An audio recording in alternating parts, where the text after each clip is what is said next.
Hello and welcome to Pock and Rob. In this video I'm going to revisit a subject I've done before, but I'm going to do it with a slight twist.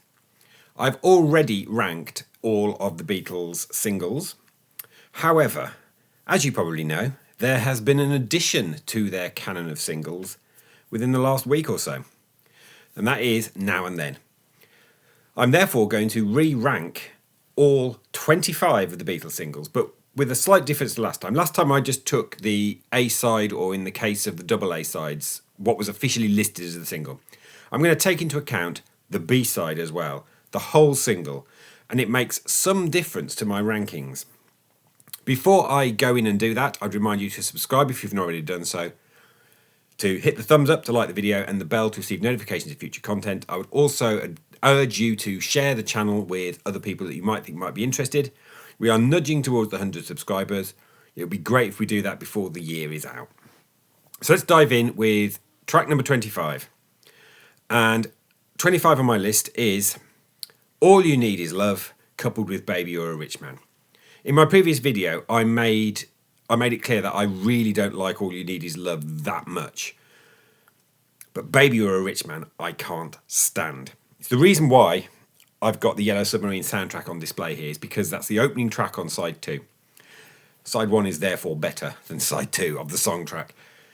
Baby You're a Rich Man is probably the only song that's coming up on this entire list that I really can't stand. I can't.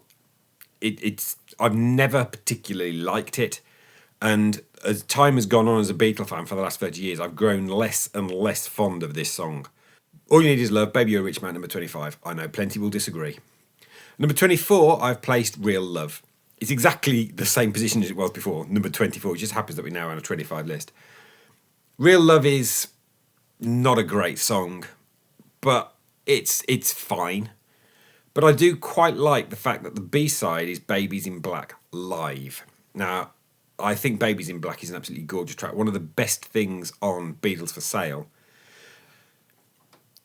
The fact that it's a live track means it's not really new or different, but I like it so much more, and I like Real Love so much more than Baby You're a Rich Man. So it just, on the average scale, it kind of climbs just above that track. Number 23, same as it was before, Free as a Bird. The B-side of this, however, is Christmas Time Is Here Again. And that's just joyful, ridiculous, stupid Beatles fun. A genuine Beatle track that was recorded in '67 for their fan club disc, and the fact that it was then finally given a wider release on the B-side of Free as a Bird is just delightful. Free as a Bird, Christmas Time Is Here Again at number 23. At number 22, Please Please Me. Now, I'd placed this somewhat higher previously, not massively so, but the B-side, Ask Me Why, I think is amongst their weaker songs. I don't think it's one of John's best early songs, let alone one of his best songs. It was a B-side. The fact that it's on Please Please Me, the album as well, is a bit of a downer for me. I don't particularly like Ask Me Why. And at number 21, Love Me Do, P.S. I Love You. Again, I personally think the B-side, P.S. I Love You, is pretty rank. Love Me Do is iconic. It's kind of special. It's not great. It's good.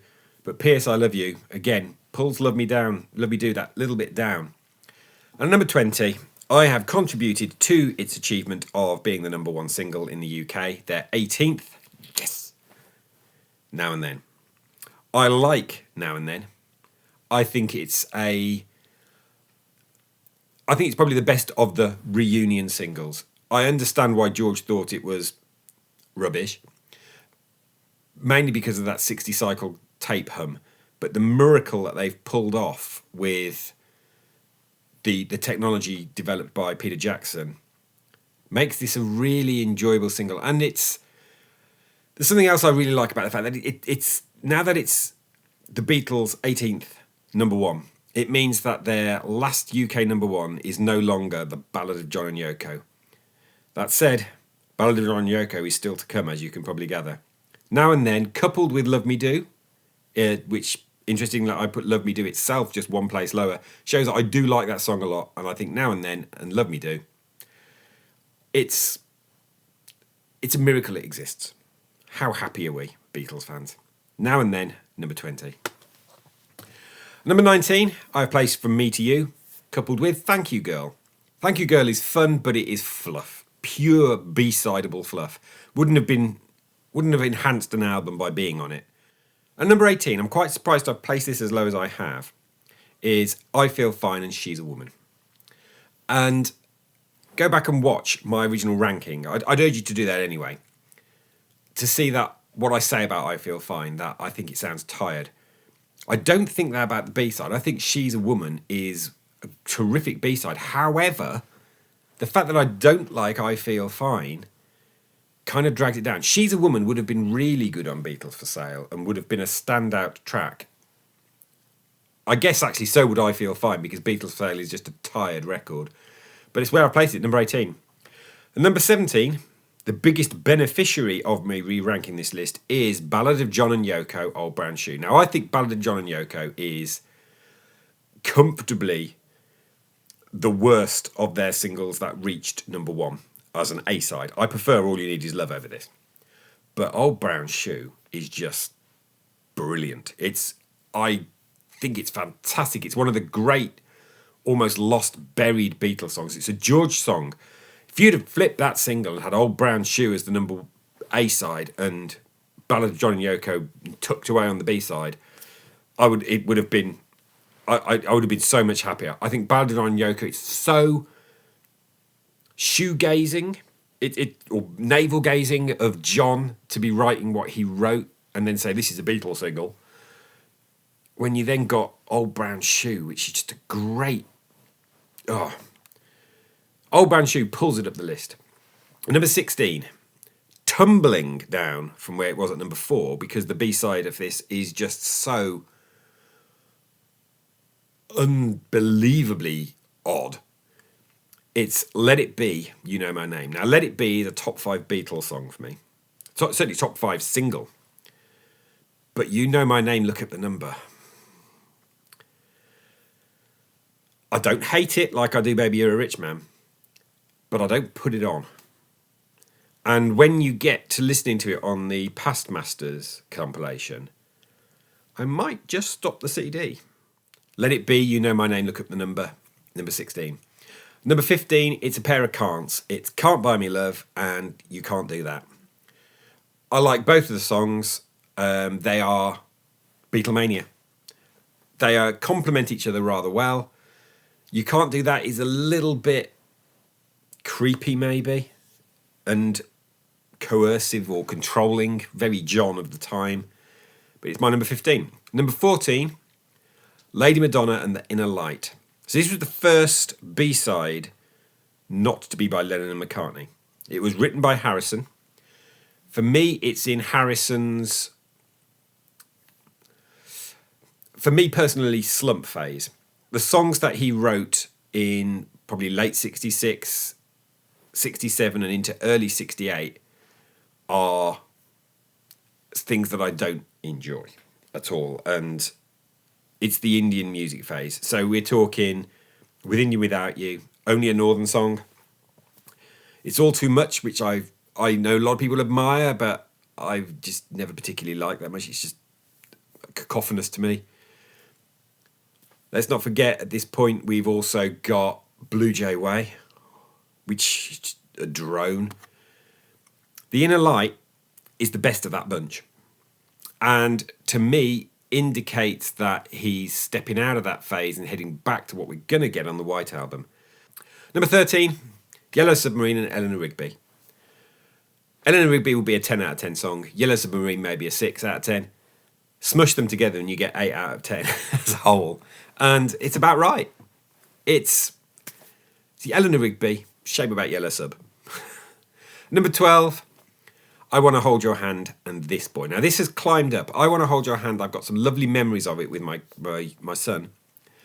But This Boy is just a beautifully gorgeous B-side. The three-way harmonies, the way that the melody is then taken off that song and used in Hard Day's Night as Ringo's theme. It's a gorgeous piece, This Boy. Number 11, Hello Goodbye, coupled with I Am the Walrus. Now, there are times when I think I Am the Walrus is the masterpiece everybody else thinks it is. And there are times when I think it is kind of self-indulgent noodling and up itself. At the moment, I am more towards the fact it's a masterpiece. At number 10, seeing a bit of a jump up the rankings for Help, coupled with I'm Down, because I'm Down is just fantastic. Why wasn't I'm Down put on the Help album? I don't know the answer. I wish I did, because instead of Dizzy Miss Lizzie at the end of Help is a great album, and I do like both the covers on it. You take off Dizzy Miss Lizzie and you finish the album with I'm Down. Yes, it probably increases the amount of Paul songs on the record, but what a screaming way to end a record. It would be the best way to have ended a Beatle album since Twist and Shout, because I'm Down should have been on Help. I don't know why it wasn't. It was in the sessions. Terrific B-side, though, to Help. Puts it at number 10. Number 9, the other film title song for A Hard Day's Night, because the B-side to that was Things We Said Today. One of my top 20, possibly even top 10, depending, Beatles songs. Things We Said Today, I think, is the best thing on Hard Day's Night. And it's just fantastic melody, fantastic musicianship. Number 9, Hard Day's Night and Things We Said Today. Number 8, Ticket to Ride and Yes It Is. And my adoration of this boy also applies to Yes It Is. John considered this to be a complete throwaway song. It's not. Again, I don't want to lose Act Naturally from Help, but had Yes It Is been on there instead of a cover, we'd have had a completely Beatle-penned 5th album that would be utterly perfect. Both of those B-sides would have enhanced the Help album. Beautiful harmonies again from Yes It Is. And I really like it. It makes a great single with Ticket to Ride. Number 7 is Get Back, Don't Let Me Down. Credited to the Beatles with Billy Preston. Now, Get Back I am probably slightly bored of. I think when I did this original ranking, I hadn't seen the Get Back documentary. The Get Back documentary from Peter Jackson transforms Get Back itself. You watch it being created, literally invented in front of your eyes, and you think, wow, simple though it may be, it's a spark of real genius. And then you watch the development of the band version of Don't Let Me Down, and what a fantastic single Get Back, Don't Let Me Down was. And again, for the 3rd time, Don't Let Me Down should have been on its parent album. It should have been on Let It Be. And I know why it's not, because it had been out nearly a year before that album. But Don't Let Me Down is more commensurate to the Let It Be project than Across the Universe was. Take off that, put on Don't Let Me Down, the album is better. Get Back, Don't Let Me Down, number 7. And number 6, it has come down from, I believe I'd placed it at number 2 originally, and that's She Loves You. And that's mainly because I'll Get You is fun, total fluff B-side, but She Loves You is so good. If I've said other things a 10 out of 10, and She Loves You is a 12 out of 10, easily. It's just that I'll Get You is probably only a 6 or a 7. Comes down to the list at number 6. Number 5, it's We Can Work It Out, Day Tripper. Double A side of just pure perfection. Number 4, Paperback Writer and Rain. Now, Paperback Writer is 10 out of 10. It always has been. Rain, I don't love it in the same way that many others do. I don't think it's a perfect Beatles song, but it's a 9 out of 10. And that combination just brings it up a little bit higher to number 4. Rain is a great B-side, and therefore it's a great single. And number 3, Hey Jude and Revolution. Now, Hey Jude, I think I placed in the top 5 last time around. And this is perhaps the only time where I think they didn't get it wrong, don't get me wrong, they did not get it wrong by putting Hey Jude as the A-side. What they got wrong was not making Revolution the double A-side.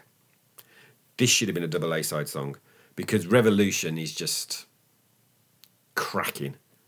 And it's almost perfect as their A-side, B-side combination. And number 2 is a double A-side. It's Something and Come Together. And Something is top 10 Beatles, is top 10 of all time for me. It's George finally gets his due as an A-side, and yet it only reached number 4 in the UK. Simple reason, everybody had already heard both of these sides of the single on the Abbey Road album. They are perfect songs, they are terrific on Abbey Road. Had they released this ahead of Abbey Road, no question in my mind, would have been a number 1. Some marketing decisions are going on here. They are falling apart as a band. Alan Klein's nasty little fingers are digging in left, right and centre. Release this first. Abbey Road would still have been the massive hit it was, but you'd have also had their 18th number 1 then. And finally, Strawberry Fields, Penny Lane Forever still sits at the number 1 spot. It is the greatest number 2 single that did not hit number 1. Engelbert Humperdinck held it off. Record buying public of 1967, what the hell were you thinking? Because Strawberry Fields and Penny Lane is the perfect marriage of Paul and John, as I said in my previous video. That concludes my run through of the 25 singles, including their now 18 number 1s. They now hold a record for the longest gap between number 1 singles, 54 years. Ballad of John Yoker through to Now and Then. Yes, I contributed into that by buying a copy. Before I go, I will remind you to subscribe, like, and hit the bell for notifications. Share the channel with other people. I'll be back with another video, but until then, thanks for watching.